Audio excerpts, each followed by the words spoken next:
ها ګوره خاپیرو تاسو ته ما 2 یا 3 پیراګرافز چې دي اولنی د سټوري هغه مې درته ولیکل.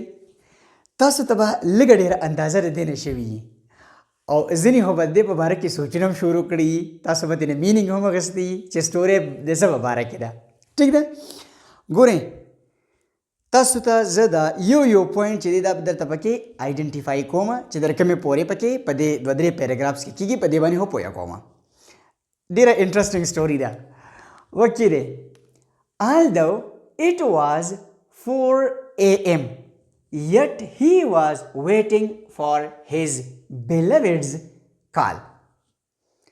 د شپې 4 بجې دي، مطلب بالکل سهار ته ټایم نږدې دی او هغه لا در اوسه پورې د خپلې محبوبې د کال د فون انتظار کې لګیا دی، انتظار کوي.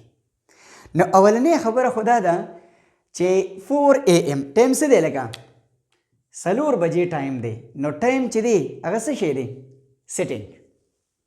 ټیک ده، نو ټایم په دې کې اول چې دی هغه منشن کړی شوی دی او کیریکټر چې دی هغه پکې هم منشن کړی شوی دی هی، چې مطلب څوک دی؟ میل دی او هغه انتظار کی. اوس دا میل چې دا به مونږ ته وروستو چې دی هغه به مونږ ته آیډنټیفای کړی شي چې دا څوک دی. ټیک ده. It was a silly lover who had been waiting for his narcissist beloved's momentary call since 9 p.m.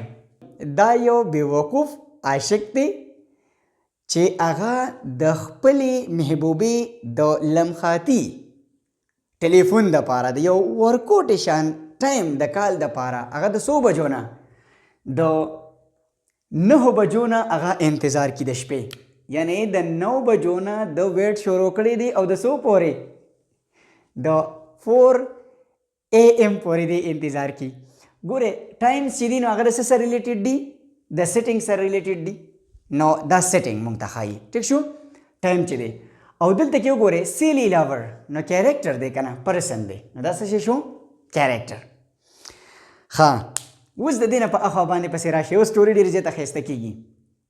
وی desperatedly په مایوسۍ سره he turned off the lights of his room.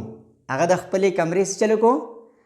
هغه لایټونه چې دي هغه په مایوسۍ سره یې بند کړو. نو روم راغی. نو پلیس د څه سره ریلیټډ دی؟ سیټینګ. نو ګوره په خپله کمره کې دی د 9 بجو نه د ویټ شروع کړی دی او د 100 بجو پورې د 4 بجو سحر پورې د انتظار وکړو. دا زموږ سره څه دی؟ دا سیټینګ دی. دا ټایم او دا پلیس دا څه شو؟ دا شو سیټینګ. بیا د هغې نه بعد پسې نور مخې ته وایو. and was about to sleep that suddenly his mobile phone started ringing. چې اچانک د موبایل فون باندې سره هغې رینګ پې راغی. او د کېدو والو لایټس یې آف کړو چې بس اچانک چې دی هغه کال چې دی هغه ته راغی. اوس لږ ونده کې واقع ډېر انټرسټینګ سټوري ده. he looked at the contact number once, twice, thrice, and when he confirmed that it was his beloved's contact number, his heartbeat increased and pounded like a drum in his rib cage. هغه څه چلو کوه لکه کنټیکټ نمبر ته یې 1 پیره 2 پیرې 3 پیرې وکاتو او چې کله یې کنفرم کړه چې او دا د هغه د بیلوډ کنټیکټ نمبر دی، نو د زړه هغه درزارې چې دی هغه تیز شو او داسې درزېدو لکه څنګه چې ډرم څه دی ډولکې هغه درزي څوک، مطلب ډولکې چې څوک ډبي. ټیک شو، هغه شانتې درزارې د زړه چې دی هغه شروع کړو. he picked the call, greeted her. اول یې کال پیک کو، بیا هغې سره دعا و سلام وکړو. asked about the situation او د حالاتو په باره کې تېنه تپوس وکړو چې ژوند څنګه روان دی. and was about to talk to her. ټیک ده، was about to talk to her for a long time, but suddenly she uttered. هغه څه چلو کوه لکه اول یې هغه ګریټ کړه، سلام دعا یې ورسره وکړو، بیا د هغې نه بعد یې د هغې نه د حالاتو په باره کې تپوس وکړو چې ژوند څنګه روان دی. او د هغې نه بعد هغه دا سوچ کو چې یاره د ډېر ټایمه پورې به اوس د دې سره زه خبرې اترې کومه، خو اچانک هغې ووې suddenly she uttered.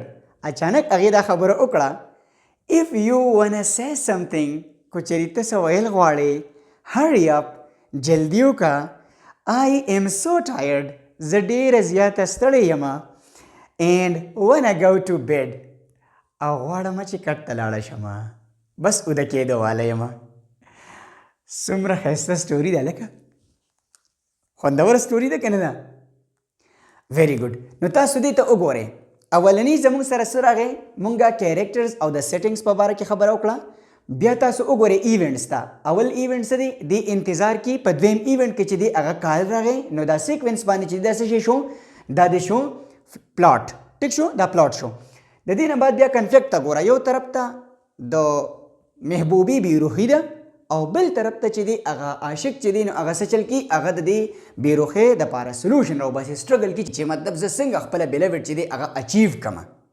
یو طرف ته بیلوډ چې ده د هغې پې بالکل څه پروا نشته مطلب هغې هغه بیروخي هغه پې بالکل ډوده ګڼي نه چې دی پکې څوک دی او بل طرف ته د عاشق د لور د هغه څه دی هغه سټرګل سټارټ دی چې دی څنګه د بیلوډ چې ده دا اچیو کړي د دې دا لو چې دی هغه حاصل کړي ټیک ده نو دا زموږ سره څه شو کنفلیکټ دی د دې مین تیم چې دی هغه څه دی سمپل د دې تیم چې دی هغه چې بیا موږ روغه سټوري وګورو چې دا رایټر څه ویل غواړي تا ته د سټوري د نیمې نه موږ ته د تیم پته نه لګي نو دا ټوله سټوري چې موږ ریډ کوو موږ ته بیا پته لګي چې د دې سټوري تیم چې دی هغه څه دی او سټایل ته تاسو وګورئ که نه د لینګویج انداز څه دی بالکل سمپل خو څو فلوري لینګویج استعمال کړی دی سمپل لینګویج استعمال کړی دی دا نه ده چې ګران لفظونه استعمال کړي خو د هغې لفظونو سره یې لوبې کړي دي ټیک ده نو دا زموږ سره د سټورۍ د لیکلو انداز دی اوس راته ووایه سټوري لیکل اسان دي او که ګران دي